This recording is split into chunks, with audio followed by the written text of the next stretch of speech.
Hello，大家好，歡迎大家嚟到米唔信邪，又到咗周二奇聞專線嘅時間啦。今個星期咧，亦都係應一位觀眾嘅要求，想聽下日本嘅呢一個都市傳說八尺大人。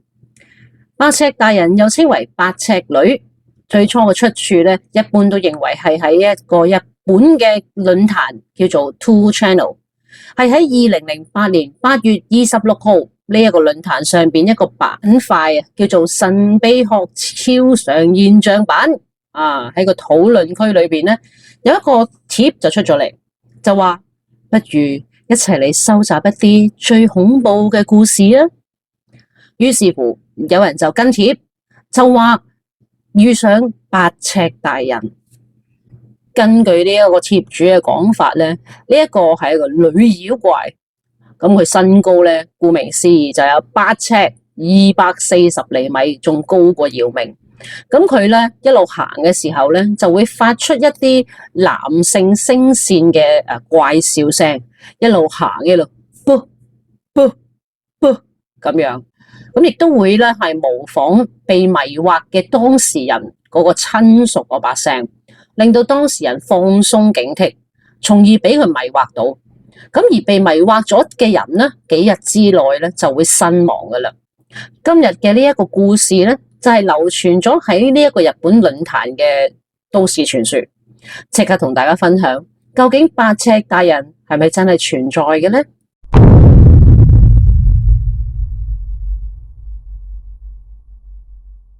喺原版嘅傳說裏邊咧，就係喺嗰個論壇嗰個貼啊嘛出咗。咁而當時咧嗰個事主咧就係高中時期嘅學生，咁經常都趁住放假、暑假嗰啲咧就會翻鄉下嗰度去阿爺嗰度度假嘅。咁而佢就講咗以下嘅故事出嚟。以下嘅故事我會以第一人稱嘅角度去演繹啊吓。爸爸嘅老家距離我哋屋企大約2個鐘頭車程左右，雖然只係一般嘅農家地方，但係我都好中意嗰種悠閒嘅感覺。去到高中，我可以揸機車之後咧，成日都會喺寒假、暑假嘅時候一個人走去搵嫲嫲爺爺玩嘅，而佢哋都好開心咁迎接我嘅到嚟。但係最後一次去嘅時候，已經係升高3嘅時候啦。到而家已經差唔多10年以上冇再去過啦。唔係我唔想再去啊，而係因為我唔可以再去啊。因為發生咗以下嘅呢一件事啊。我仲記得嗰陣時啱啱放緊春節假期，因為天氣好好啊，所以我就一個人揸住架機車去咗爺爺屋企玩。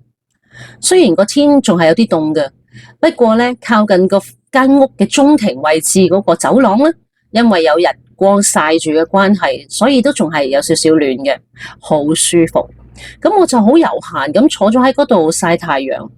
突然間我就聽到噗噗噗噗，我唔知呢啲係咩聲啊，唔係一啲什麼機械嘅聲，好似係人發出嚟咁嘅聲，而且聽落去都係波波波，我都唔知佢講緊乜。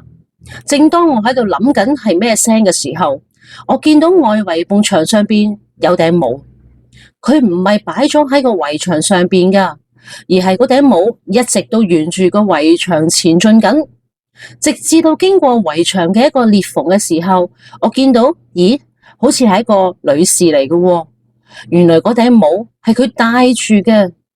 嗰位女士着住一條白色嘅連身裙。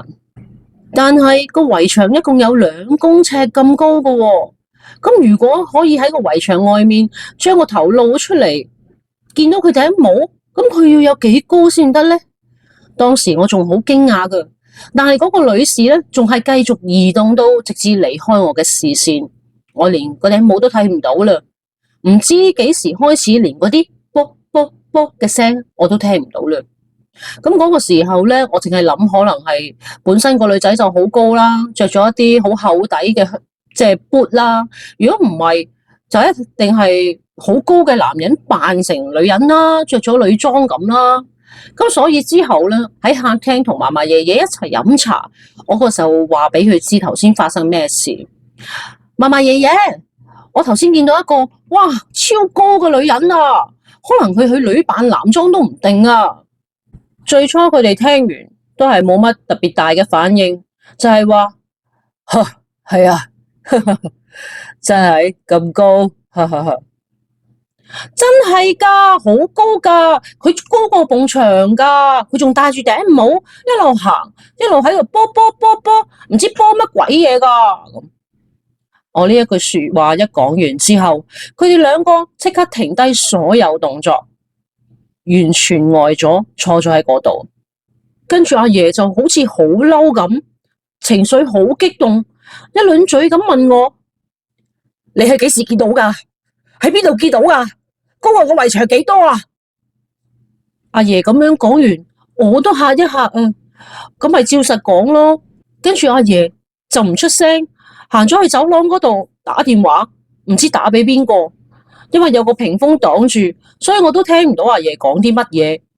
阿嫲失晒神咁喺側邊震晒咁，跟住阿爺應該係打完電話翻嚟啦。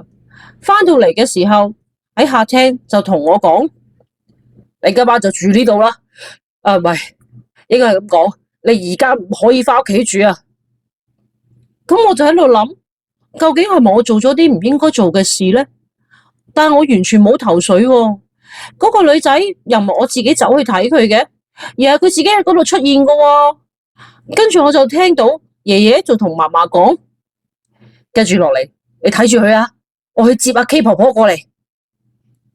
跟住就開咗架貨車仔出咗去啦。咁我梗係好驚啦，無啦啦咁樣，我咪問阿嫲咯。阿嫲震晒咁把聲就同我講：你俾八尺大人迷惑咗啊！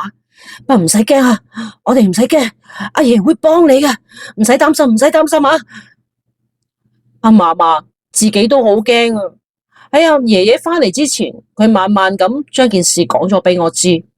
原來呢一帶有住著稱為八尺大人呢一個咁棘手嘅存在。八尺係會以一個高大女性嘅姿態出現，身高就好似佢嘅名一樣咁高咯，而且真係會發出一啲啵啵啵啵咁樣嘅男性笑聲。每個人睇到嘅可能唔太一樣，有啲人可能見到嘅係着住喪服嘅後生女，有啲人見到着和服嘅老太太，有啲人就見到着住工作服嘅中年婦女。但係佢哋嘅共通點都係一個好高好高嘅女人，頭上邊一定會帶住啲嘢，一定會伴隨嗰個令人好不安嘅笑聲。傳聞話係以前外地嘅旅客將佢帶咗入嚟嘅，不過都冇辦法證實，因為呢一個地方嘅地藏王封印咗佢喺呢一個區域裏邊，所以佢先至唔可以出到去村嘅範圍。傳聞話俾八尺迷惑嘅話，會喺幾日之內被殺害嘅。而最後一次發生八尺大人殺人事件，就大約已經係15年之前啦。而所謂嘅被地藏王封印嘅係指八尺大人係冇辦法揾到出村嘅路，就係因為呢一條村嘅地藏王廟啱啱就喺呢條村嘅邊界，為咗限制八尺大人嘅移動，村嘅東南西北4個方位都設置咗地藏王廟。咁但係我又唔明啦，點解要特登將呢啲嘢留喺個村嗰度呢？嫲嫲就話俾我聽，原來係因為我哋同隔籬村簽咗個協議，可以優先利用附近嘅水嘅資源之類嘅嘢啦。咁可能係因為八尺係好幾年，甚至乎10幾年先至會去禍害一個人。咁以前啲人喺利弊考量之下，覺得利大過弊，所以咪簽咗呢啲咁樣嘅條約咯。聽完呢啲事之後，其實我都唔知應該俾咩反應噶。呢一個時候，爺爺就帶住一位老婆婆翻咗嚟啦。哇，發生咗啲好大件事嘅事喎。唔緊要，你攞住呢個先。呢一個叫做 K 婆婆，佢俾咗一道符咒我，之後就同爺爺一齊上咗2樓，唔知喺度搞乜。嫲嫲就同我一齊，連我去廁所佢都會跟住我，仲唔俾我完全閂埋個廁所門。去到呢一個地步，我先至略略感受到件事個情況好似真係有啲不妙喎。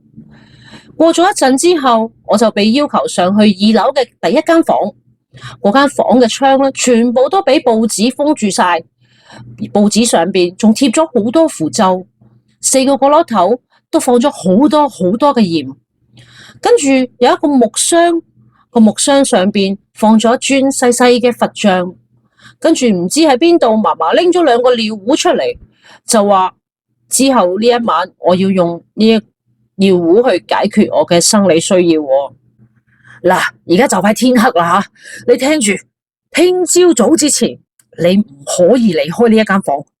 我同你阿嫲係唔會嗌你，亦都唔會同你講嘢嘅，你明唔明？係唔會同你有任何形式嘅接觸。到聽朝早7點之前，你絕對唔可以離開呢一間房。7點之後先至可以出嚟吓，我會打電話同你屋企聯絡噶啦。阿爺好認真咁樣吩咐我，我除咗點頭之外，我都唔知俾咩反應佢好啊。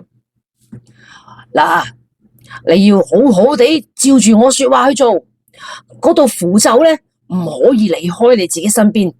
如果發生咗啲咩事，你就向個佛像祈禱啦。K 婆婆都係咁樣同我講嘅。雖然佢哋話我睇住電視都冇乜所謂嘅，所以我就打開咗個電視咯。不過喺呢一個咁嘅心情，呢個環境底下，邊度會有心睇電視啊？咁閂門之前，嫲嫲仲俾咗一啲飯團同埋零食我，話我如果肚餓可以食喎。但係而家食咩都冇味，邊度食得落啊？我只係可以攞住張棉被包住自己，我都好驚啊！我唔知喺呢個狀態維持咗幾耐，不知不覺我驚到瞓着咗。醒翻嘅時候，電視就喺度播緊我而家已經唔記得咗嘅邊一個深夜節目。我望下自己隻錶，啱啱先至過咗凌晨1點啊！我就喺度諗，點解會無啦啦呢個時候醒嘅呢？個窗嗰度傳嚟一啲敲玻璃嘅聲，唔似係啲碎石仔掟個窗嗰啲聲嚟嘅，而係真係有人用隻手輕輕敲個窗嘅聲啊！當然，當下我冇辦法判斷究竟係風所造成嘅聲，定係還是真係有人喺窗出邊敲啦。不過我梗係會同自己講，一定係風，一定係風啊！咁但係我都仲係好驚，就將個電視嘅音量較大咗，逼自己睇電視。喺呢一個時候，我聽到阿爺把聲：喂，你好 OK 嘛？驚嘅話唔使撐住噶，冇所謂噶。我聽到咁嘅聲，忍唔住我都埋咗去個門邊嗰度，但係即刻諗起爺爺話今晚絕對唔會有人嚟同我講嘢嘅。之後我又聽到嗰把聲就話：做咩啫？冇事噶，驚嘅話出嚟啦。真係好似阿爺嘅把聲，但係我應該覺得唔係爺爺嚟嘅咯。雖然我唔知點解啦，但係我硬係覺得唔係爺爺嚟噶。當時我諗咗好多個可能性，自己都嚇到自己起晒雞皮。咁我突然間瞄一瞄，望到其中一個角落頭嗰堆鹽最頂嗰個部分變咗黑色啊！跟住我即刻衝咗去個佛像面前坐住，手裏邊就揸住個符咒，不停咁講：求神保佑，求神保佑，你救下我，求神保佑啊！就喺呢個時候，出邊又傳嚟一個啵啵啵啵，我聽到嗰把聲啊！聽完呢把聲之後，個玻璃窗亦都發出咗一啲嘅聲啊！我唔知佢究竟冇理由高到可以敲到個窗啩？咁但係我個畫面我就係好似嗰個女人就係伸高隻手嚟敲窗嗰個畫面啊！我唔知仲可以做啲乜嘢啊！所以我就係一路喺度同個佛像祈禱：救我啊！救我啊！保佑我啊！救命啊！如是者，直至到我再擘大眼嘅時候，個電視冇閂到噶嘛，已經喺度播緊朝早嘅新聞啦。而電視畫面亦都顯示住而家係7點半，敲玻璃同埋嗰啲啵啵啵嘅聲，唔知幾時已經停咗。我究竟係瞓着咗啊，定係還是我嚇暈咗呢？我都唔知啊。但係房裏邊4個角落頭嘅鹽全部都變晒黑色啊！咁為咗小心起見，我都係對一對我自己嘅手錶，我確認咗個時間同個電視上邊係一致之後，我先至打開嗰個房門。而呢個時候，房門外面嫲嫲同埋嗰個 K 婆婆已經企咗喺度啦。嫲嫲一邊喺度講：啊，冇事好啦，冇事就好啦，啊，嚇死我啦！一邊就喺度流眼淚。跟住我落到1樓嘅時候，我見到爸爸都嚟咗啊！跟住我仲見到阿爺喺門口出邊伸個頭入嚟催我，爸爸就話：你快啲帶佢上車啦！咁跟住就拉咗我哋出去屋外面，唔知喺邊度整咗架嗰啲旅行車，側邊仲有好幾個唔識嘅男士。呢架旅行車9個座位噶，我就被要求坐咗喺個正中間。阿 K 婆婆咧就坐喺前座副駕駛嗰個位，咁跟住其他嗰啲我唔識嗰啲男士咧，全部都一齊上咗車，一共9個人，全部形成一個4面8方包住我嘅一個狀態。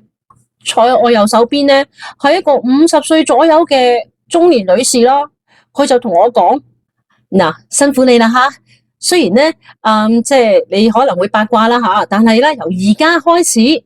你眯埋眼，耷低你個頭。雖然咧我哋咩都睇唔到嘅，但係你可能會睇到噶嘛，唔可以俾佢發現你噶，知唔知啊？喺我哋話俾你聽 OK 之前，你都要忍住，唔好擘大眼啊。然後就係爺爺揸住嗰架貨車仔帶頭，跟住就係我坐嗰架旅行車，跟住再到尾啦，就係爸爸揸住架私家車，前後2架車咁夾住我噶。成個車隊咧，唔知點解開得好慢，唔知有冇20公里時速咧。冇幾耐，我就聽到 K 婆婆講：而家係重要嘅時刻啦。跟住開始誦經啊，佢念經啊，佢一念經，我又聽到啵啵啵啵，我又聽到嗰個聲啊。跟住我就即刻捉實 K 婆婆俾我嗰度扶，按住佢哋指示眯埋眼，耷低頭啦。但係我明明係眯埋眼噶，唔知點解我眯埋嘅眼咧，我睄到出邊，我見到嗰個白色連身裙啊，佢跟住架車喐噶。咁係咪因為佢高得滯，所以佢個頭喺車頂啊？我見到佢好似想烏低身咁啊！我即刻好驚，抽咗啖氣。隔籬嗰個中年女士即刻大聲拍我，唔好睇啊！咁我梗係嗱嗱聲眯翻埋對眼，用力捉住 K 婆婆俾我嗰個扶，跟住一路我仲聽到架車嗰個窗又有人敲啦，其他人咧陸陸續續都開始怪叫啦，有啲好驚慌嘅聲出咗嚟啦，因為可能佢哋睇唔到、聽唔到佢啵啵啵，但係佢敲玻璃可能會聽到噶嘛。於是乎 K 婆婆就大大聲咁念經。過咗冇幾耐 K 婆婆就講咗一句：大步攬過啦。跟住嗰啲聲同埋嗰啲敲玻璃啵啵啵全部冇晒啦。跟住其他嗰啲男士咧就喺度：太好啦，太好啦。最後架車停咗喺一個出咗村比較闊嘅馬路上邊，我就轉咗去坐爸爸架車。當時爸爸同埋爺爺就喺度不停咁多謝在場嘅其他男士。咁啊 K 婆婆就走過嚟同我講，叫我俾個符咒佢睇下。咁我就打開隻手啦，因為之前好大力咁捉住隻符啊嘛。我發覺成張符都變咗黑色啊。之後 K 婆婆就係話：雖然咧我諗應該冇問題噶啦，但係咧慎重起見，俾一張新嘅你啦，你都擺喺身邊一段時間啦。之後我就同爸爸2個人返咗屋企。我之前開去爺爺嗰度嗰架機車都係由爺爺同埋鄰居幫我送返嚟屋企嘅。爸爸都好似知道8尺大人呢件事噶，佢同我講佢細個嘅時候就係有朋友因為咁而走咗噶。佢亦都知道係有其他人因為被迷惑而搬咗去外地。咁而喺嗰個旅行車上面啲男士咧，其實都同爺爺有親戚關係噶，即係我啲遠親咯。咁喺前邊嘅爺爺同埋最後嘅爸爸，因為血緣同我相近，所以為咗混淆八尺大人嘅判斷，先用咁嘅方式去列隊一齊開車。其實如果而家諗翻，如果喺當時喺路上邊最差嘅狀況就係爺爺或者爸爸可能會代替我遇害咯。好似我之前寫咁，爸爸都再次交代我千祈唔好再去爺爺嗰度。翻到屋企之後，我就打俾爺爺，我就問你嗰晚有冇同我講過嘢啊？爺爺話梗係冇啦。哎呀，真係我諗咁樣啊，即刻個人唔知點解都寒一寒啊！佢哋仲話八尺大人嘅對象大多數都係後生仔啊，或者係小朋友，因為後生仔容易陷入不安嘅狀態。咁喺呢個狀態底下，聽到親人嘅話聲，好容易就會失去戒心，所以就會易啲中招咯。其實我爺爺之前已經過咗身噶啦，不過我當然冇辦法去參加喪禮啦。爺爺喺臨終之前都特別交代爸爸，千祈唔好俾我嚟參加喪禮。遇到八尺大人嘅呢一件事過咗差唔多10年，我都就快唔記得呢件事啦。收到嫲嫲嘅電話，佢同我講唔知道邊個破壞咗封印八尺嘅地藏廟，而且嗰條路仲可以通到嚟我哋屋企啊！我到依家咧都不停咁說服自己冇事嘅，冇事嘅，但係我都依然好擔心啊！如果我再聽到嗰啲啵啵啵，咁點算啊？咁呢一個聲稱自己係有呢一個親身經歷嘅嗰個發帖嘅貼主咧，講個故事咧就到呢一度完咗啦。咁其實咧我覺得八尺大人咧，其實同我之前講嘅歐美嘅一個都市傳說咧，係真係好似嘅。歐美有一個叫做瘦長人，我之前都講過噶，咁大家可以翻去聽下。咁我覺得都係大家又好高，跟住手長腳長，又係專搞細路仔咁樣嘅。咁所以即係呢一個八尺大人呢一件事出咗嚟之後咧，有唔少嘅漫畫家、插畫家啊，即係嗰啲電影啊，各樣那樣啊，都將呢一個八尺大人改編成為唔同嘅作品嘅。咁而事實咧，最開頭都講過啦，即係雖則話八尺大人呢一個傳聞就係嚟自2008年一個網友喺論壇上面發表嘅自身經驗啊嘛，係咪？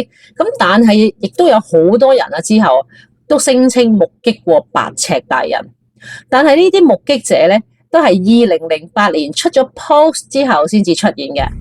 咁而原作者咧係遇到八尺大人嗰一年咧，其實係10年前啊嘛。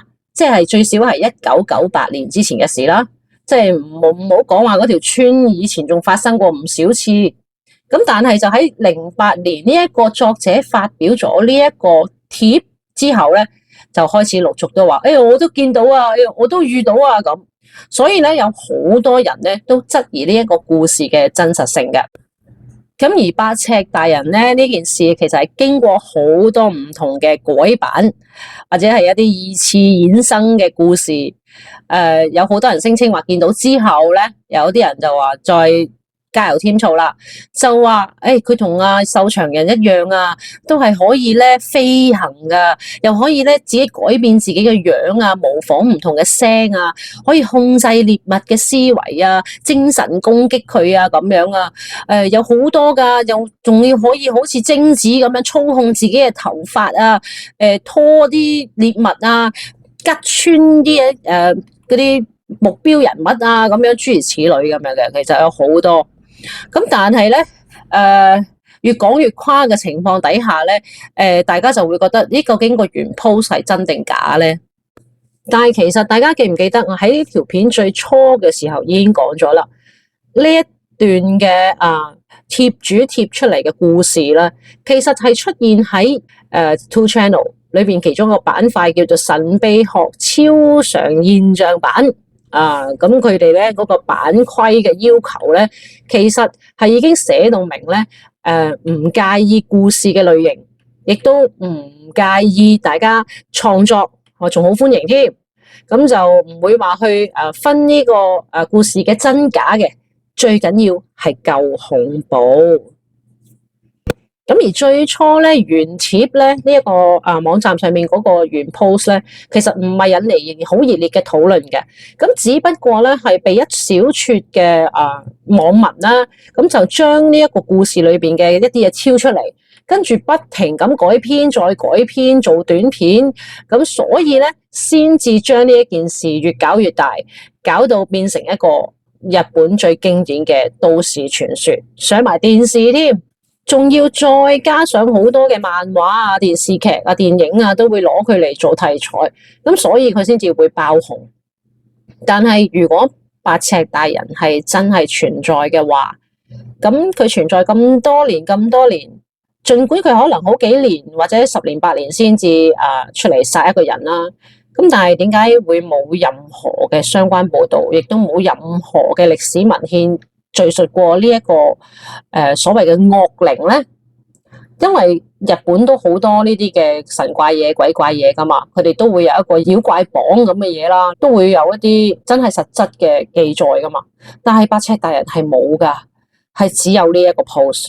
咁所以我又唔去評論佢係究竟真定係假啦。咁大家咪當係一個聽咗一個恐怖故事咁樣聽咯。因為佢作為一個日本最經典嘅都市傳說之一咧，咁一定係夠驚夠驚嚇，大家先至會中意聽噶嘛。咁而今次呢一條片咧，其實我就嘗試用第一身嘅講法去演繹啦，因為有好多嘅影片曾經都講過八尺大人嘅，但係大多數都係用第三身嘅方向去講。咁我唔知用第一身出嚟嘅效果，大家喜唔喜歡啦？咁都係一個嘗試啦，係咪？咁希望大家會俾啲意見我，你又覺得點咧？定係話算啦，唔好再角色扮演啦，你你都係變翻個正常嘅小師妹啦，咁樣都可以留言話俾我知啊吓。好啦，今集嘅時間就差唔多啦，我哋下一集再見，咪唔信邪，拜拜。